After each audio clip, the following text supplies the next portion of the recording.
ପଶ୍ଚିମ ଓଡ଼ିଶାର ପ୍ରସିଦ୍ଧ ଅଷ୍ଟଶମ୍ଭୁ ଶରଣ୍ଡା ବିଶ୍ବେଶ୍ୱର ପୀଠରେ ଶ୍ରାବଣ ଶେଷ ସୋମବାର ପ୍ରବଳ ଭକ୍ତଙ୍କ ଭିଡ଼। ପଶ୍ଚିମ ଓଡ଼ିଶାର ମାଟି କେବଳ ଇତିହାସ ନୁହେଁ, ପ୍ରତିଟି କୋଣରେ ଲୁଚି ରହିଛି ଅଲୌକିକ ଆଧ୍ୟାତ୍ମିକତା ଏବଂ ମହାନ ସଂସ୍କୃତିର ମହକ। ପଶ୍ଚିମ ଓଡ଼ିଶାର ମୁକୁଟ ହୀରା ବରଗଡ଼ ମାଟିରେ ରହିଛି ଏଭଳି ଏକ ପବିତ୍ର ପୀଠ, ଯାହାର ପ୍ରତିଟି ପ୍ରସ୍ତର ଖଣ୍ଡରେ ଲେଖା ହୋଇଛି ଭକ୍ତି ଓ ବିଶ୍ୱାସର ଅନନ୍ୟ ଗାଥା। ଆଜି ଆମେ ଆପଣଙ୍କୁ ନେଇ ଚାଲିଛୁ ସେହି ମହିମାମୟ ପୀଠକୁ, ପଶ୍ଚିମ ଓଡ଼ିଶାର ପ୍ରସିଦ୍ଧ ଅଷ୍ଟଶମ୍ଭୁ ମଧ୍ୟରୁ ଅନ୍ୟତମ ଶରଣ୍ଡା ବିଶ୍ବେଶ୍ୱର ପୀଠକୁ। ବରଗଡ଼ ଜିଲ୍ଲାର ଅତାବିରା ଅଞ୍ଚଳର ଶରଣ୍ଡା ଗ୍ରାମରେ ଅବସ୍ଥିତ ଏହି ବିଶ୍ବେଶ୍ୱର ପୀଠ ପଶ୍ଚିମ ଓଡ଼ିଶାର ପ୍ରସିଦ୍ଧ ଅଷ୍ଟଶମ୍ଭୁ ମଣ୍ଡଳର ଏକ ପ୍ରମୁଖ କ୍ଷେତ୍ର। ଇତିହାସ କହେ, ସମ୍ବଲପୁରର ରାଜା ଅଜିତ ସିଂଙ୍କ ରାଜତ୍ୱ କାଳରେ ଏବଂ ଦେୱାନ ଦକ୍ଷିଣ ରାୟଙ୍କ ପ୍ରତ୍ୟକ୍ଷ ତତ୍ତ୍ୱାବଧାନରେ ଏହି ଦିବ୍ୟ ମନ୍ଦିର ନିର୍ମାଣ କରାଯାଇଥିଲା। ହେଲେ ଏହି ସ୍ଥାନର କିମ୍ବଦନ୍ତୀ ଏବଂ ମହିମା ଇତିହାସ ଠାରୁ ବହୁ ପୁରାତନ ଓ ରହସ୍ୟାବୃତ। ସ୍ଥାନୀୟ ଲୋକକଥା ଅନୁସାରେ ଏହି ପୀଠର ଆବିର୍ଭାବ ପଛରେ ରହିଛି ଏକ ଅଲୌକିକ କାହାଣୀ। ଶହ ଶହ ବର୍ଷ ପୂର୍ବେ ଏହି ଅଞ୍ଚଳ ଏକ ଗହଳି ଅରଣ୍ୟ ଥିଲା।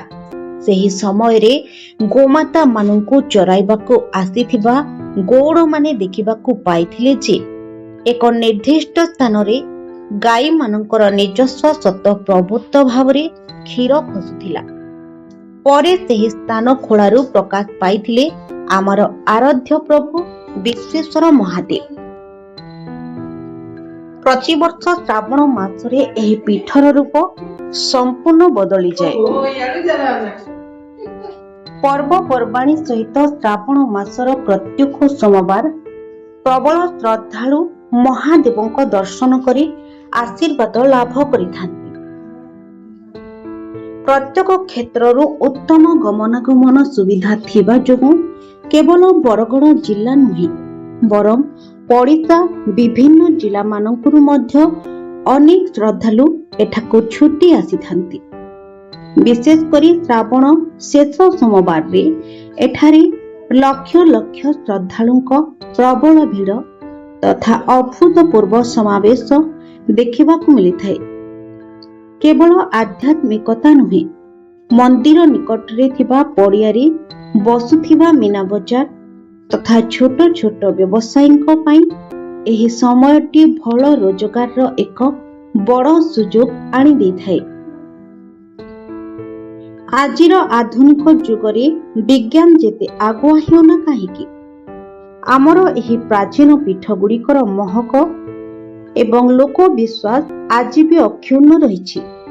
ଓଡ଼ିଶାର କଳା, ସଂସ୍କୃତି ଏବଂ ଏହି ଅସ୍ମିତାକୁ ବଞ୍ଚାଇ ରଖିବା ଆମ ସମସ୍ତଙ୍କର ଏକାନ୍ତ କର୍ତ୍ତବ୍ୟ। ପ୍ରକୃତିର ଶାନ୍ତ କୋଳରେ ପଶ୍ଚିମ ଓଡ଼ିଶାର ସଂସ୍କୃତିକୁ ଜୀବନ୍ତ ରଖିଥିବା ଏହି ଶରଣ୍ଡା ବିଶ୍ବେଶ୍ୱର ପୀଠ ଆଜି ମଧ୍ୟ ଅଗଣିତ ଭକ୍ତଙ୍କ ପାଇଁ ଆସ୍ଥାର ପ୍ରମୁଖ କେନ୍ଦ୍ର। ବ୍ୟୁରୋ ରିପୋର୍ଟ, ଓଡ଼ିଆ ଅସ୍ମିତା।